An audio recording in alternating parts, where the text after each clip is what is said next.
witness it. Tears fled the head, I'm weak, not dead. She tweet, I guess she confess. She thinking less, not drinking less. Bathroom says best to get spontaneous. Our stereotype put to rest tonight.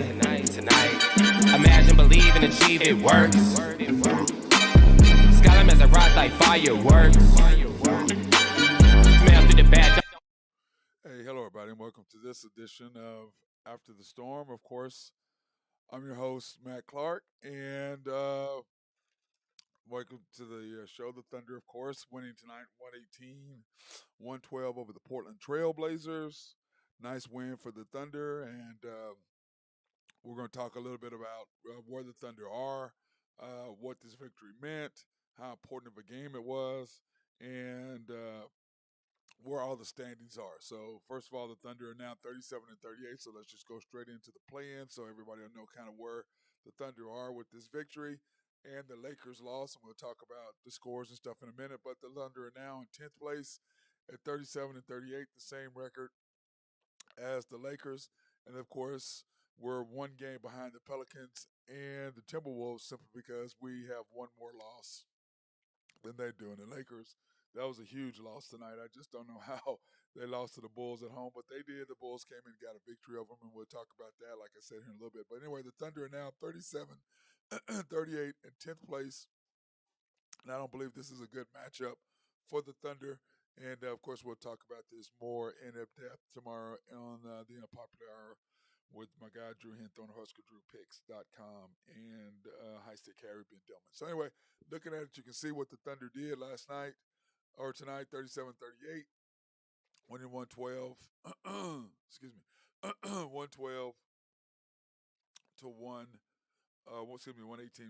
So anyway, I was pleased with what I saw from the Thunder tonight. Of course, he did not play everyone tonight. Lindy Waters sat, and we'll show you what the stats were at that. But the Thunder I was a little worried, let's say, about this game simply because there's no Dame Lillard, there's no Anthony Simons, there's no Nurkic, and there's no Sanders. So I was a little worried, like I said, because Anthony Simons has just been a beast. Damian Lillard is Damian Lillard.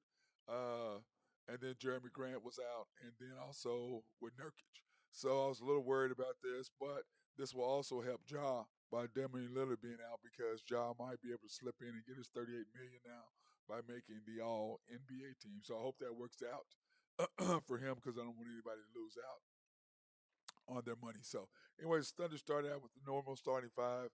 SGA, Josh, George, J-Dub, our monster three-headed snake that it is. With Dort and Jay Will. And I will say this, the Thunder, just as my feelings were almost like you could a replication of what the Thunder were doing. They just were not there. They were not mentally ready.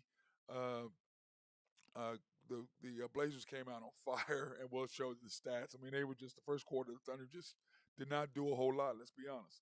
The Thunder did not do a whole lot, and pretty much the Blazers did whatever the hell the Blazers wanted to do.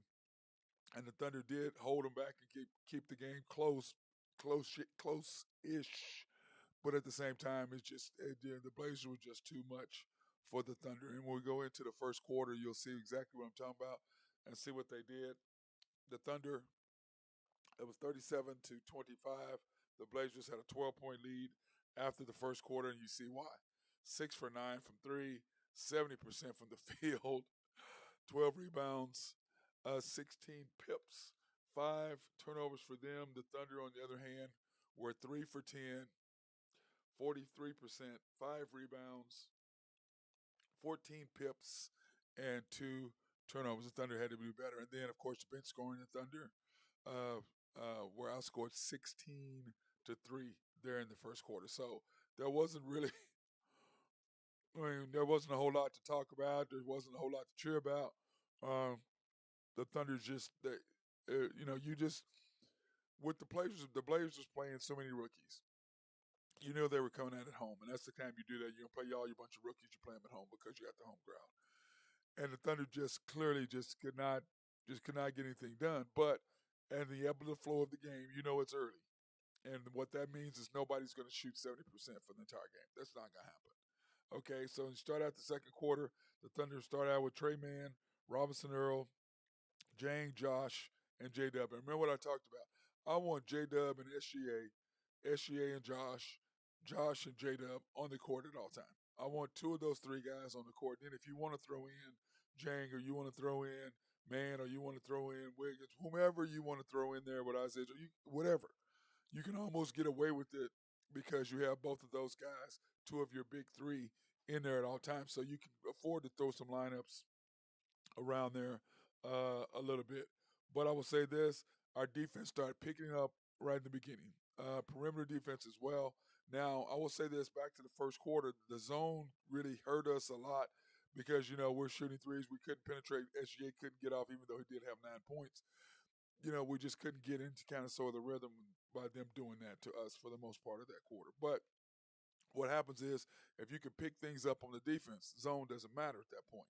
Because once your defense gets in the transition or they start missing shots, because long shots equal long rebounds, equal transitional points, equal floor of the game. We've talked about that many times. And that's exactly what happened here. The Thunder got some turnovers. They started missing shots. We were getting out in transition defense, and so transition offense. And so that helped us quite a bit. And I just liked what I saw from the Thunder at that point. And then um, it's 36-40 with 8 minutes and 35 seconds to go. And Isaiah Joe comes in for Josh. And then we just started attacking the paint. I mean, we continued to attack the paint with passing and going back and forth. And the Thunder just went on a nice run with Isaiah Joe, Robinson Earl, Man, Jang, J-Dub. They went on a nice little run there, and actually a 20-5 run. Then with 45-45 with 6 minutes to go. And then, of course, SGA enters back in the game along with Josh, J-Dub, Jay Will, and Isaiah Joe. And then the Thunder went on a 23-17 run to close out the second quarter. And I will say this.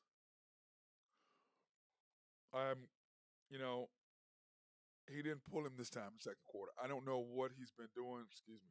I can't believe I just picked my teeth like that, but whatever. It was bugging me. May or may not had some chicken, some combination chicken fried rice today, or chicken combo fried rice today. But anyway, Thunder did the little things they needed to do. But once again, the coach did not pull SGA, which for whatever reason he's been pulling him at the end of the quarters. You have the second best closer in the game, and you take him out at the end of quarters. I don't understand that. It killed you against the Clippers, and it killed you because remember in the third quarter of the second Clippers game, Thunder down 76-78 with 2 minutes and 40 seconds to go in the third quarter. He pulls SGA, they go on a 14-4 run, game over. Game over. The reserves got to flowing, and they were at home, and the game was over, just like that. Why are you pulling him at the end of the quarter? I don't understand that. 2 minutes to go. Anyway, I'm not the coach. He is. So anyway, the Thunder close out the second quarter up 68-62. We outscored them 43. Yeah, you heard me. 43 second quarter points. And what were we doing?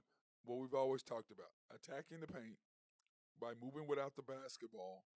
Okay, you get them transition defense. You get some steals. You get long shots, which equal transitional points, which equal floor of the game. And once the Thunder get in the floor of the game, it's pretty much over. Now, I will say this. I did enjoy Shaden Sharp versus J-Dub going at each other. That was quite a thrill. Both two top freshmen in this class, or rookies, freshmen. Rookies in this class going at each other. That was fantastic. I did not disappoint me. I was very happy about them going at each other, and the fact that J-Dub now has so much confidence in his game. Doesn't matter which rookie he plays against or who he's playing against. He feels like he can take them and do what he wants defensively and offensively. And by the way, congratulations to J-Dub by setting the rookie record, Thunder rookie record, with 127 combined points between steals and block shots. So congratulations on that accomplishment by that young man, and was really pleased. So anyway, halftime score. The Thunder are now up 68-62 at halftime. The Blazers are now 8 for 18, 51% from the field, 19 rebounds, 22 pips 11 TOs. Thunder are 9 for 23 now, 49% from the field, 16 rebounds, 30 pips, points in the paint, 4 turnovers. And the thing that I like about this, and of course, we were tied up at halftime. Now remember, the first half, the Blazers were 8 for 18. For 6 for 9. So just in the second quarter alone, they went 2 for 9. They were shooting 70% from the field, 14 for 20. Now they're shooting 51. And they only had 7 rebounds in the second half. And then points in the paint, uh, they scored 3 points in the paint. Excuse me, 6 points in the paint. And that all the difference in the world. The PIP is my favorite stat. So when you look at that, you can see what the Thunder did right there. Just tighten up on the defensive end. Did not let them do all the little things that they wanted to do. And then when the Thunder do that, they are very, very formidable if we can play great perimeter defense. Force teams in the long shots. Long shots equal long rebounds, equal transitional points, equal flow of the game. When the Thunder gets that, it makes a huge, huge difference in their performance. But all the Thunder had to do was weather the storm, and that's exactly what they did from the first quarter. Because they were it was like, dude, are y'all gonna miss sometime in the next future or what? In the near future? And it just didn't seem like it was. But you knew it was only a matter of time because they're a bunch of rookies, and rookies are not going to maintain that level of dominance, and they did not there in the second quarter, allowing the Thunder to get back. So that being said, I liked what I saw. The transition from the first quarter to the second quarter, you had the right lineups. And like I said, it's all about lineups. And once our coaching staff puts the right lineups together, the Thunder make the runs. And it's just, I don't understand why you don't see which lineup. You got to be able to watch tape, so you got to be able to see when you have those lineups and when lineups are good and when lineups are bad. You got to be able to see that. So, because, me as a person watching and my other friends, when we're talking about it, we're like, why isn't this lineup in there? But when they need to score, they need a stopper, they need whatever, you have 4 particular people on the court, usually at this particular time, which is SGA, J Dub, Dort, and Wiggins. Those 4 are usually on the court when there's a run to be made. And then it's either Josh along with them or Jay Will or whomever you want to put in there. Or not whomever, but those 4 plus one other guy. And it's usually either Josh or J Dub or J Will in the game. And when you have those 5 and they're rolling, man, that group right there is a solid 6.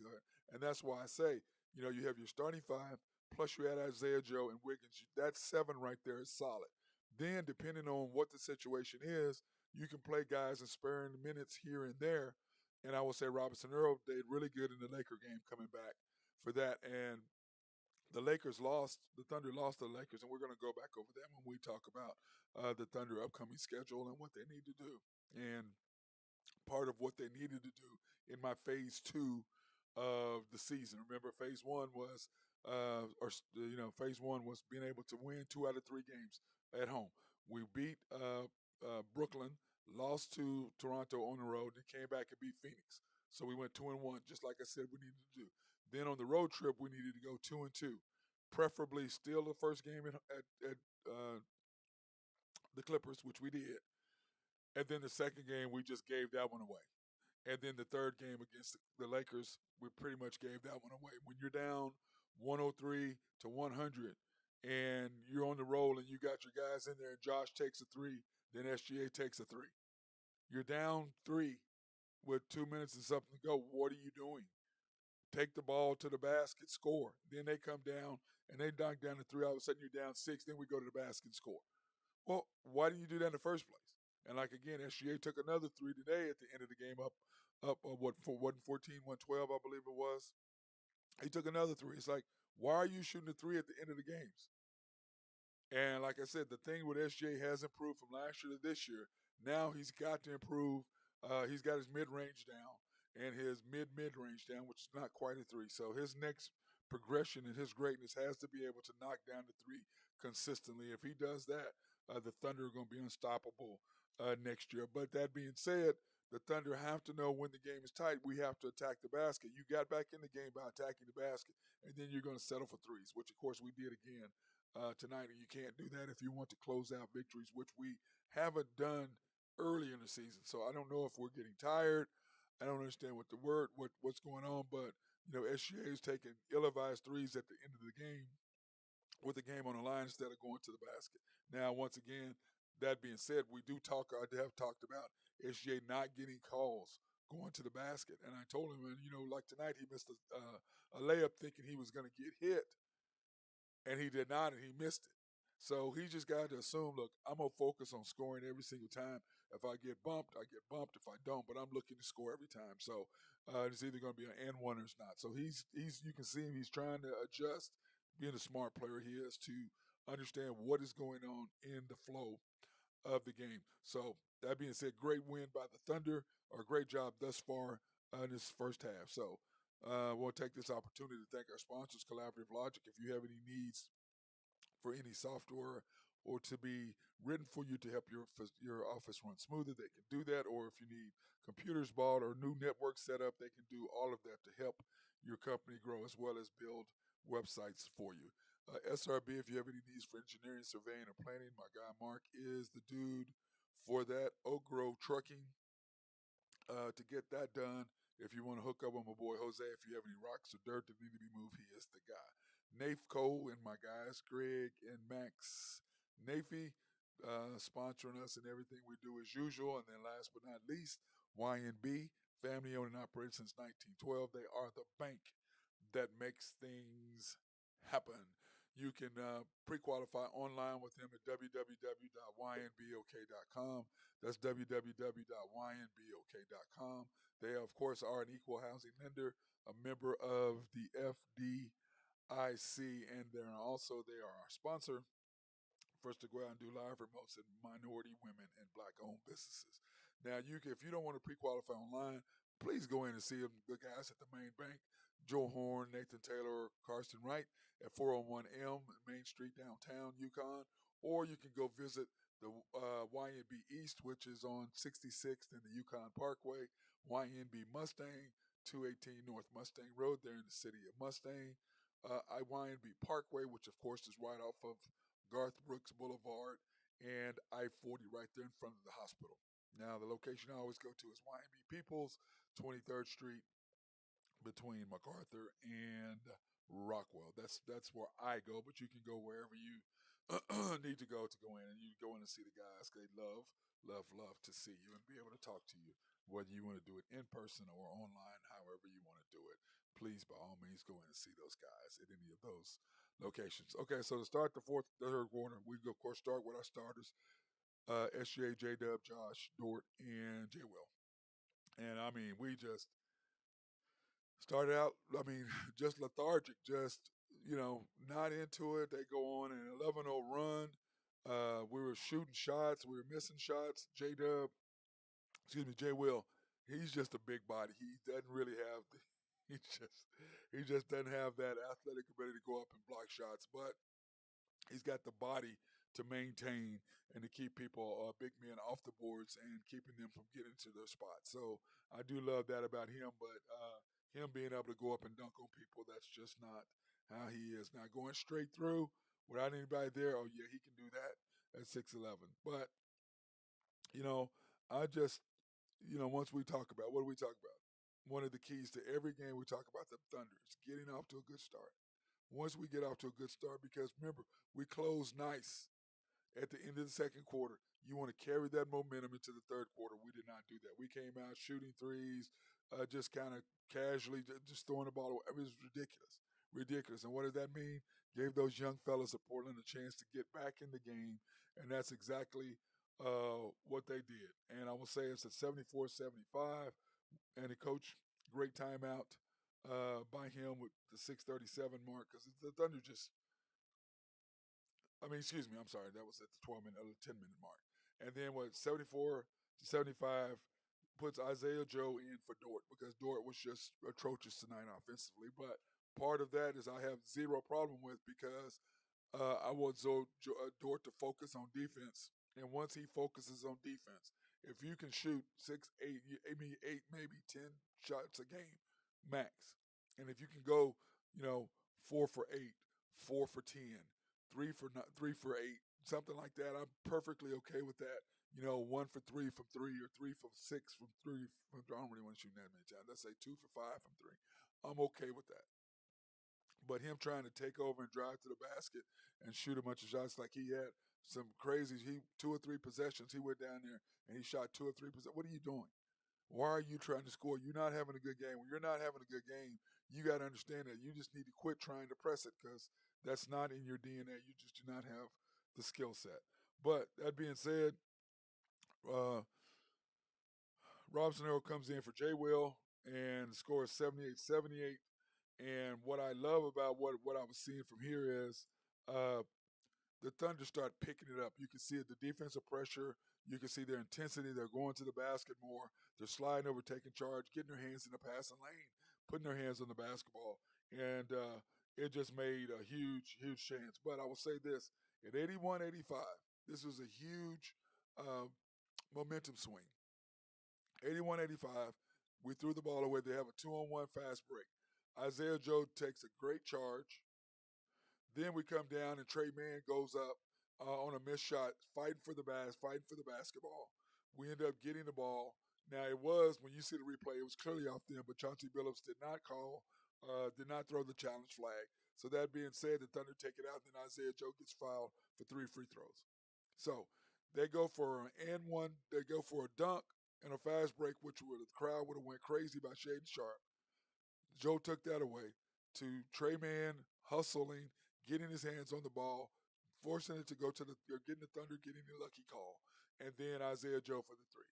So now instead of the Thunder being down 81-87 with the crowd going nuts, it's 84-85.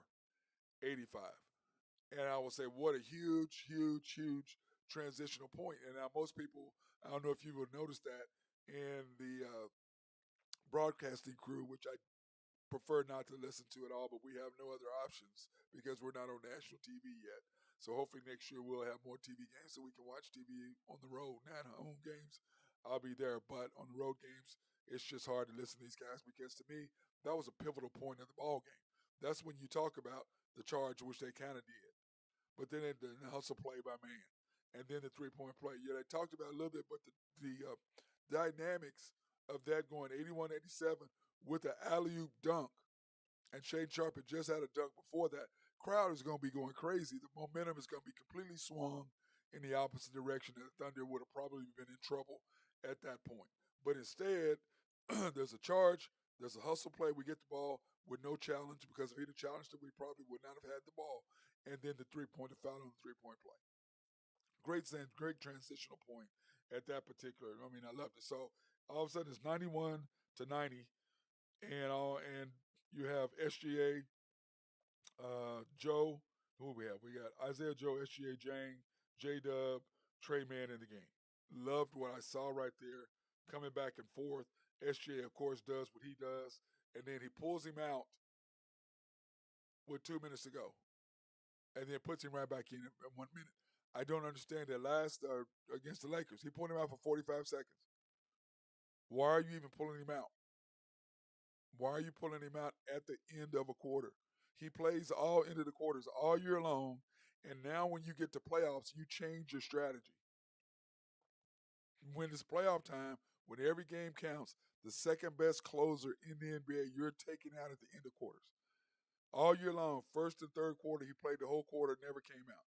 Then you put him in with 7 minutes or 6 minutes or 5 minutes or whatever you decided to do in the second and fourth quarters, and he played the whole time. Now you're taking him out with 2 minutes to go at the end of a second quarter, or the end of a third quarter, or the end of the fourth. Why is he coming out at all?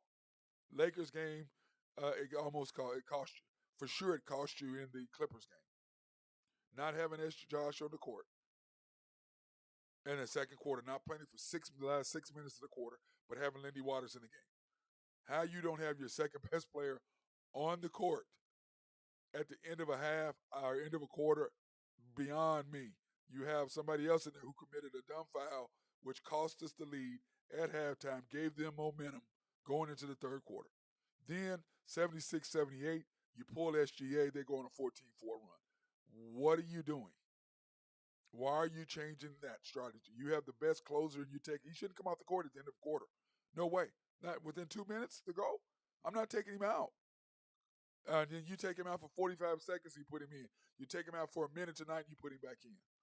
Why are you taking him out at all if you're going to take him out for a minute and 45 seconds? Why are you taking him out at all? Call a timeout if he needs a break, because that's basically what he would have gotten in a timeout is exactly what you gave him. And fortunately, you could get him back in the game and there was some stoppage, or that wouldn't have happened. Oh, this guy just frustrates the hell out of me. Into the third quarter, the Blazers are down 2, the Thunder up 96-94. The Blazers are now 13 for 30 for 27 from 3-point line, 52% from the field. Remember, down from 70 at the end of the first quarter. 36 pips, 14 TOs. Thunder, on the other hand, are 11 for 28 right now, or 11 for 28 from 3-point line with 44% from the field, 28 rebounds, 40 pips, 6 turnovers. And, of course, now bench scoring is 44-32. So to go into the fourth quarter, which is money time, you're starting Isaiah Joe, Josh, Trey Mann, Robinson Earl, and Wiggins. At least you have Josh on the court or J-Dub on the court. But, like I said, I would rather have them both. But when Isaiah Joe is rolling the way he is, I don't mind him being on there for a second ball handler. And then, of course, you have Trey Mann as your third ball handler. Unlike the Boston game that a coach cost us because he did not have any ball handling, gives except Josh, and the Celtics just closed out on him and took the game away when the Thunder had the game under control. And once again, coaching let us down. What a shock. What a shock. What a shock. Anyway, 96-94. They're rolling. I mean, it's going back and forth. The Thunder are holding on, playing good, solid perimeter defense. The Blazers are knocking down shots the way they have been, and then all of a sudden, you're looking at, and then it's 97-102, and then all of a sudden you bring SJ in for Joe, and J-Dub in for Wiggins, and then the Thunder go on a nice run because you basically have your starters in the game. Okay, your starters in the game down. You were down by 4. Bring SJ off the bench, and then of course for Joe, and that's at the 10-minute mark. And I'm like, whoa, this guy's not sitting him until the 7-minute. You're not 2 minutes too long. Great. And of course the Thunder do what they need to do. So it is the playoff time is 111. Excuse me, let me say it's 111 to 109. And Dort's taking 2 out of 3 possessions. He takes shots. At this point, he was 1 for 11, I believe, at that point, or 1 for 9 at that point. I'm like, what are you doing? Getting your shot blocked. He does that little, Euro step and tries to throw it up there, gets his shot blocked. I mean, misses a 3. We're wide open in the corner. He looks at it, fakes a pass, and shoots it. And shoots a brick. I'm like, dude, when you're not scoring and you don't have your offensive game, you don't try to do it. You get what you do is you cut to the basket, you get a dunk, or you get an open layup, or you take a nice mid-range. But for you to go out there and you're trying to shoot when your game is not there, all you're doing is hurting our team. And that was 2 out of 3 possessions that we got nothing. And then SGA shot a 3. That was 3 out of 4 possessions. I'm going, what are you guys doing? It's 112 to, excuse me. What is it? Excuse me, it was 111, excuse me, 114, 112. What are you doing, SGA? Why are you taking a 3? Why are you taking a 3? Of course, he misses. They come down, we play great defense, and they miss again. Then all of a sudden, the score is 116, excuse me, it was 116, 114, 112 at that point when SGA missed. And then we come down, and then Dort and SGA trap Shaedon Sharpe. That was a great double team. Great double team. SGA did a great job of turning him, and when he spun back, Dort was right there at half court and took the steal. We come down, we go score, ended up putting the game away 118, 112. Fantastic trap by those two at the end. Love what they did right there. So the end of the game, Thunder, of course, coming out 118 to 112. The Blazers are 32 and 34, 32 and 42 overall. The Thunder are now 37 and 38, hovering 3 wins away from my prediction of 40 wins this year. 3 wins away. Come on, Thunder, let's get this done. And of course, I think we're going to get at least 40 wins. So I'm happy about that. And yes, I am going to go back and find that clip from the very first, I think it was the Thunder preseason show before the season started. Is when I did it. So I'm going to go back on YouTube and search that at Cutting Up Barbershop and find out exactly where that is and take a screen or a clip of that, or take a part of that clip right there, just to be able to do that for you guys. Anyway, to close the game out, the Blazers are now 14 for 32 from the field, 47%. Yeah, you heard me right. 47%. Started the third quarter. After the first quarter, they were 70%. Ended up 43. 37 rebounds to our 42. 42 pips to our 56. 18 turnovers to our 11, and then we took full advantage of their turnovers in transitional baskets. Thunder ended up being 12 for 35, horrible three-point shooting, and then the Blazers were 18 for 34. And when you compare the first half to the second half, you can see right there the Blazers ended up being 6 for 14 for the second half. It started out, remember, 6 for 9. Remember, they were 6 for 9 to start the first quarter, after the first quarter. Thunder were 9 for 23, ended up 12 for 35. So the Thunder were 3 for 12 for the second half and shooting threes. Our field goal percentage went down from 49 to 43. A lot of that has to do with shooting threes instead of attacking the basket. Their their field goal percentage went all the way down from 51 to 47, simply because we clamped down on them as far as not allowing them to take open shots and do whatever the hell wanted the basketball. We had outscored them by 12. We had them by 8 in pips. Ended up outscoring them by 14 pips, points in the paint. Turnovers, we each had 7 in the second half. Bench scoring, that is not right. That's screwed. I must not have put down what their bench scoring was. Let me see what their bench scoring was for you guys, because that is not what it was. The bench scoring ended up being 34 to 59. They had 59 bench points, not 18. So they ended up having 24 bench points the second half, and we had 9.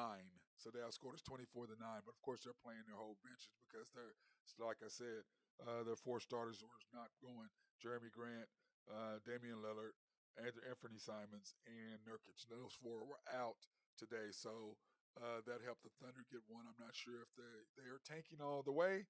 The Blazers, if they're tanking all the way, or what exactly they are doing, but great job by the Thunder tucking it out, basically because of the lineup and who you had in the game. And you can see right here is the Buck score for the game. Jay Will had 27 minutes. He had 7 points, 6 rebounds, 2 assists. J Dub, man, he and Shaden Sharp, what a game they had going at each other. Jalen Williams, 37 minutes, 9 for 14 for 23 points, 5 rebounds, 4 assists. And like we said, congratulations to him on his accomplishment of doing the 127 points. What is it? Yeah, he had 127 total points for steals and block shots, which of course is a Thunder rookie record. So congratulations to J-Dub for that. SGA, 35 minutes, 9 for 17 for 31 points, 2 rebounds, 3 assists. Josh Giddey, 35 minutes, 7 for 12, 11 rebounds, and only 3 assists. And boy, he did have some nice assists. 6 assists. Man, he had some nice assists today, some nice spin. He had he had 2 different assists on bounce passes that he put opposite spins on, and one of them was an underhanded spin, flipping back the ball to the left, and the other one was the opposite, where this ball spun and went to the right. Both of them perfect passes, on point. Lou Dort, like I said, you can see what I was talking about. 2 for 14. There's no way, if you're off, you're taking 14 shots. You took more shots than Josh did, and you were 2 for 14. When you have an off night, Lou, you cannot keep just shooting the basketball. 0 for 6 from 3. But the problem is, his 6 rebounds, 1 assist. But the problem with Lou is now that he's playing defense and he's focusing primarily on that, which is what he needs to be doing, not necessarily his offense, then the Thunder are a formidable team and it's hard to do. But he can't play defense and offense. You have to pick one or the other. And we need him just to focus on defense and shoot at least 5 to 6 times less shots per game on total field goals. And for sure, when you're 0 for 6 from 3, you should not be shooting more than 3 or 4 tops. Jeremiah Robinson-Earl, 13 minutes, 2 for 4 with 5 points. He did have a big game against the Lakers, even though I still say that, he's still playing, but, he just hadn't given me a whole lot. But, it is matchup situations on who you need to do. And then, of course, Jane, 13 minutes, played decent, but he's still just not ready. He's just not. With 4 points, Trey Mann played good today coming off the bench. Way to keep yourself ready, young man. 15 minutes, 2 for 6, 1 for 4. I wish he just would stop trying to shoot, doing heat checks on his jumpers. If he would stop that, that would help immensely if he would do that.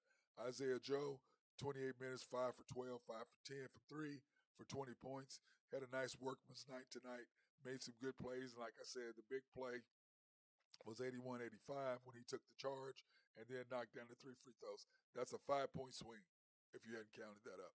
Taking away 2 from them and then knocking down the 3 free throws. 5-point swing, but beyond that, the momentum of that would have carried that team.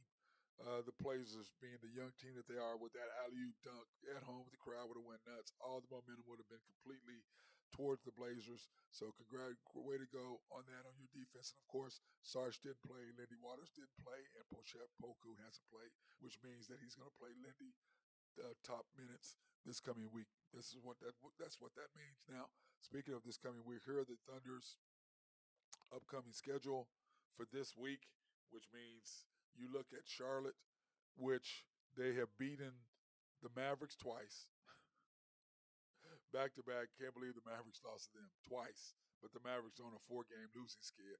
And then, so they have us next. So we should be okay with that because it's hard for them to maintain that level. But then on the other side, if we take them lightly, they've just beat the Mavericks twice. If you don't think they can come in and beat us and we're not respecting them at all, I think the Thunder could be in trouble. But a huge, huge game that is for the Thunder tomorrow. And then, of course, back-to-back games against the Pistons on Wednesday. And we have to watch out for these 2 games because it's just paramount for us to be wary because if we let down at all, we're in trouble. Now, to go back to what I was saying at the beginning of the show about what we need to do in steps. For the first step was to go 2 out of 3 at home, which we did. We beat the Nets. We end up losing on the road to the Raptors and then winning at home against Phoenix. So we did that. Then this 4-game road trip, 2 games at the Clippers and then back on a Tuesday, Thursday, back-to-back with the Lakers on Friday, and then Portland. And I said the worst we could possibly do is 2-2. That is the worst we could do. And, of course, we won the first game. We lost the last game. We won the first game and the last game and lost the middle 2. And both of those, especially that second game against the Clippers, we should have had that. I mean, the coaching of what he was doing was just, he cost us. He cost us. I mean, frankly, he cost us. And then in the Laker game, everybody did what they needed to do. And then SGA shooting the 3 at the end, he and Josh, I still don't know, you're down 3. Why are you 2 guys shooting 3s and you guys aren't 3-point shooters and nobody can keep themselves in front of you? Don't understand that at all. So now, third phase is these next 3 games. You have to go 2-1 at worst. 3-0 is the preference to go beat Charlotte at home, number 1. Second thing, you beat the Pistons at home, number 2. The third thing you do is you beat the Pacers on the road because this is our third phase. So first phase accomplished 2-1. Second phase accomplished minimum 2-2, preferably 3-1 would have been my preference, but 2-2. Now these next 3 games you have to go 3-0 or 2-0 minimum, 2-1 minimum, but 3-0. You have to do. If you go 3-0, then the chances of you possibly moving up to an 8th or 7th spot would be, for especially 7th, would be fantastic. But and then that way it would take 2 games. You'd have to win 1 out of 2 games in order to get to the playoffs versus having to win 2 in order to get in. So that's the difference between what your positioning is. Because at current place, we have to win. We'd have to go to the Lakers. And I'm going to show you that. Let me go ahead and pull that up so you guys can see what I'm talking about. where we stand right now, we're 10th. So you'd have to beat the Lakers in LA with LeBron back. By the way, the Lakers lost tonight with LeBron. uh, and then you'd have to play the winner of the New Orleans Pelicans or the Minnesota Timberwolves at their place. So you're basically playing 2 road games, not at home. So that's how important these next uh, these next 3 games are. Because that being said, when you look at uh, what's coming up next, okay, to look at what's coming up next and who's in front of you. Here's what the Timberwolves have, and remember the Timberwolves are sitting at 8th. Okay, so the Timberwolves, they have tomorrow night. In fact, they're playing the Warriors right now, and they're beating the Warriors right now as we speak in Golden State. So we've got to have the Warriors. Come on, Warriors. We got to have y'all get that win. So if they beat them, then that helps us because then all of a sudden they are 37 and 38. The Timberwolves, well, I guess that keeps them the same, but 37 and 38, we're right there in point. Then they have at the Kings tomorrow night on back to back, and then they go to the Suns.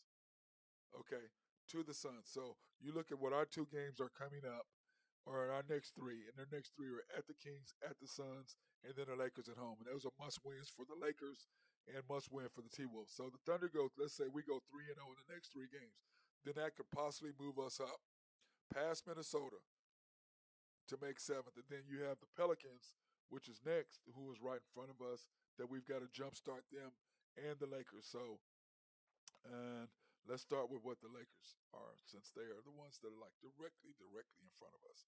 The Lakers, of course, lost to the Bulls today. Then the Lakers go on the road next Wednesday to the Bulls, which is not necessarily good for our team because the Lakers, that gives LeBron that much more rest to get ready for the Bulls on the Bulls. Then they have to go to the Timberwolves on Friday. And then on Sunday they have the Rockets, which they'll be able to get that. So let's say the Lakers are going to go 2-1 over their next 2 games. So if they go 2-1, that matches us. So they're still 1 game ahead of us, which means that let's see what the Pelicans now are sitting at. So the Pelicans have the Trailblazers tomorrow night, which they're going to probably get that. Then they got to go back to the Warriors. Then they play the Warriors at Golden State on Tuesday, and then they have the Nuggets, and then they have the Clippers. So their next week is huge because they have the Blazers, which they should be able to win. So that's a win. Then they got to play the Warriors, who are sitting right there. Golden State can't afford to drop games right now, and they're really, really good at home.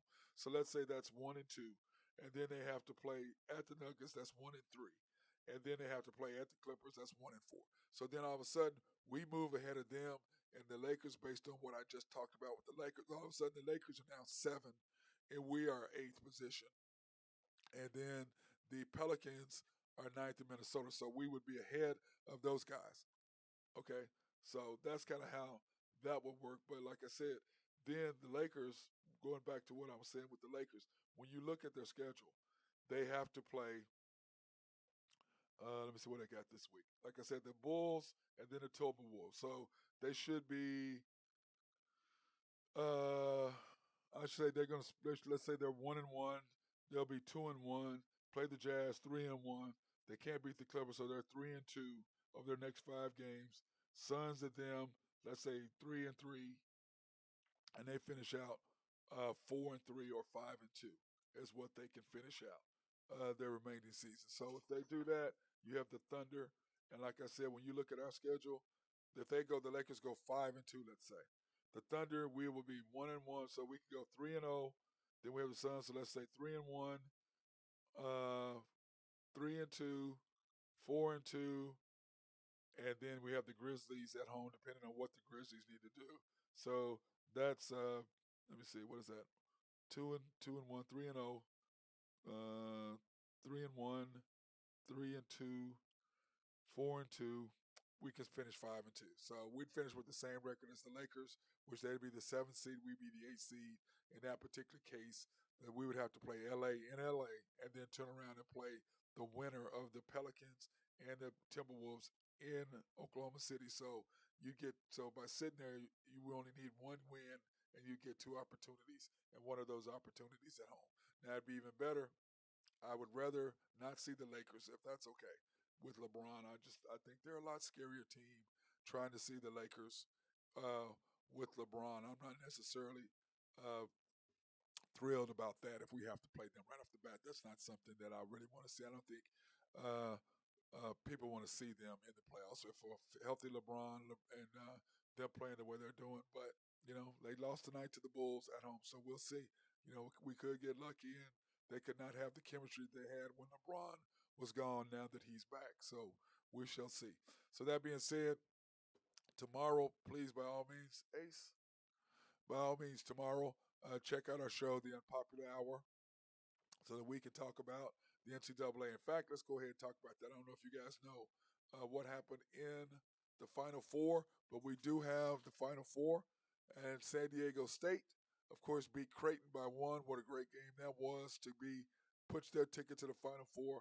And they will be going against FAU, who beat Kansas State. Still can't believe Kansas State lost that game last night. They had it under control and just ended up losing it. So FAU against San Diego State, and then the other side, Miami took care of business with Texas, and then UConn against the Zags. So they smashed them. It wasn't even close. So everybody's wondering if Timmy's going to come back. He's going to make more money coming back than he will in the NBA because he's not an NBA player. He's just not. Gonzaga players usually aren't NBA players. They're great college players, and that's about it. So it's their system, not necessarily them. So Timmy should stay because he could probably make another $1 million there in staying at home playing one more year because of COVID. This will be his 6th year or 5th year or something stupid that he'd have been able to play. So anyway, that being said, Thunder again, 118-112 victory for their 37th of the year. And like I said, based on our schedule, we should be able to get to my 40 this week by beating the Charlotte Hornets on Tuesday, the Detroit Pistons on Wednesday, and then going to beat the Pacers. So that's kind of my hope and kind of what I see. So we'll see. And like I said, I'm going to go back and find that clip of where I said the Thunder were going to win 40 games if they played at the maximum of what I think they could do. And everybody laughed at me. And guess who's right? It's just like when I'm talking about what the Thunder are doing now with their lineups and what's happening. I'm just telling you what's going on, telling you my feel, giving you my knowledge and my instinctive feel of the game and how things work. I'm trying to give you the knowledge of what I'm seeing, just like what I said with the Thunder and what they would be doing. So anyway, if you haven't had a chance, go to my YouTube channel and search After the Storm OKC Thunder. Subscribe, like, hit the notification button, and then likewise here on the Unpopular Hours. Unpopular Hour with Matt Clark. Subscribe, like, hit notification button. Okay? So I appreciate you guys' support and hit that. With that being said, thank you for watching and participating in this edition of the Unpopular